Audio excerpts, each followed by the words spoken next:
Samantala mga tsuper nagpaabot ng hinaing kay PBBM sa gitna ng nararanasang epekto ng mega oil price hike. Tunghayan sa GMA Regional TV Presents.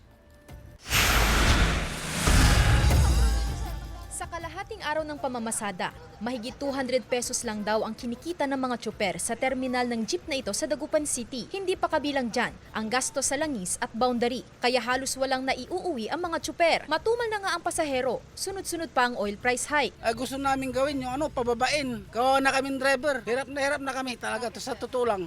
Tumaas masyado yung gasolina. Hiling ng mga tsuper. So sana mapansin niya yung hanay namin sa transport sector. Lalong-lalo na itong hindi makontrol na presyo ng langis. Apektado rin sa taas presyo ng langis ang mga tricycle driver. Nakaltasan din daw ng halos 200 to 300 pesos ang arawan nilang kita. Kahit wala na ngayon na ma'am, kahit bumaba yung gasolina. Taas ng taas, kala namin tuloy-tuloy lang bababa.